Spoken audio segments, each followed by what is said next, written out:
Hey guys, welcome back to Buzzer Buzzer.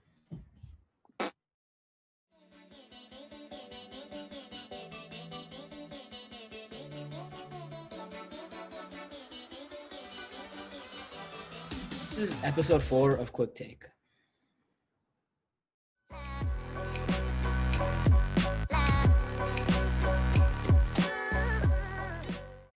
Today we're going to be talking about the Celtics and Raptors game that just finished. The game went to double overtime, in which the Raptors won 125 to 122. So obviously, this is going to Game 7. Who do you guys got? Who do you think is going to win this game? Yeah, I've been calling this from the start, from game one. I always thought Raptors were going to win in seven. I'm going to stick by that pick. They have the momentum right now. I think they have the better overall team. They play better defense, and they're better in clutch time. I think the Raptors win this. All right, so I'm going to roll with my original pick, just like Arian's doing. I'm going with the Celtics. I've said it from the jump that these guys have a well-rounded team. And today showed nothing different that the Raptors just outplayed them. To bring up some stats from the Celtics, Jason Tatum, Daniel Theis, Marcus Smart, they all had great numbers with Daniel Theis having 15 points, Jason Tatum, Jaylen Brown, these guys putting up 20, 25 plus amount of points. Now, this game was for sure a amazing game to watch in general with the double overtime environment. But I just feel like that the Raptors got a bit lucky with the momentum they started to roll around and some of the threes, which the Celtics did miss, along with some of the foul calls, which definitely went in favor of the Raptors.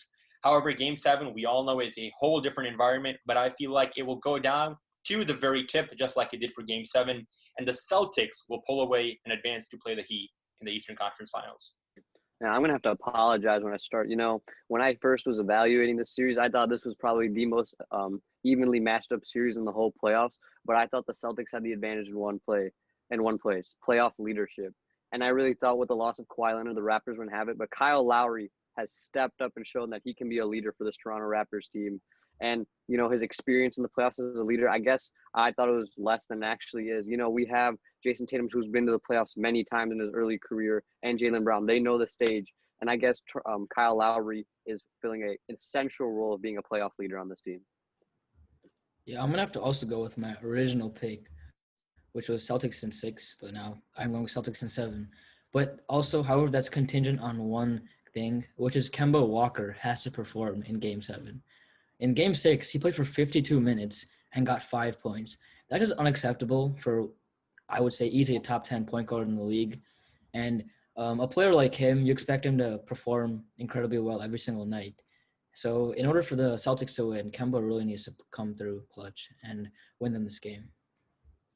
One thing, Kemba Walker did come up almost nearly clutch. In those double overtimes, he was the person who was creating the shots, and he actually even sank a couple. I think before they went to the overtime, he only had made one field goal. But then after they went overtime, I think he shot a free throw and made a two-pointer as well.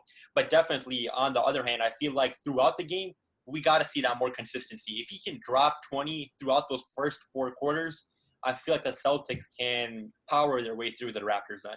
All right, so we saw that this game was for sure, to say the least, a nail-biter, like Abiyu said, going into a double overtime with players like Pascal Siakam playing 54 minutes, that being amongst the NBA high for most minutes being played, and Kyle Lowry playing a 50-minute game as well.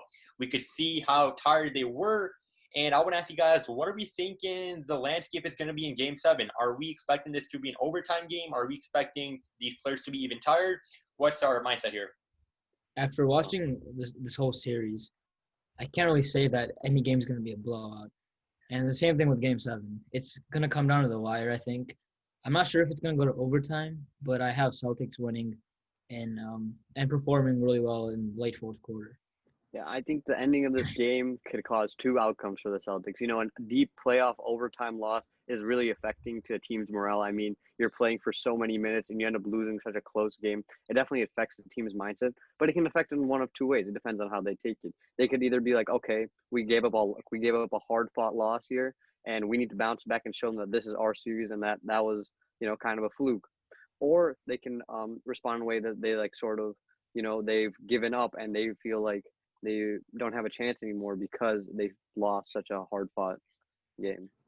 All right, guys. One thing is for sure that these NBA playoffs have not disappointed, and neither has this Celtics and Raptors series. A one which will be remembered for the ages for sure. This Game 7 will be pretty fun to watch. As always, we'll be tuning in. We hope that you guys tune in as well.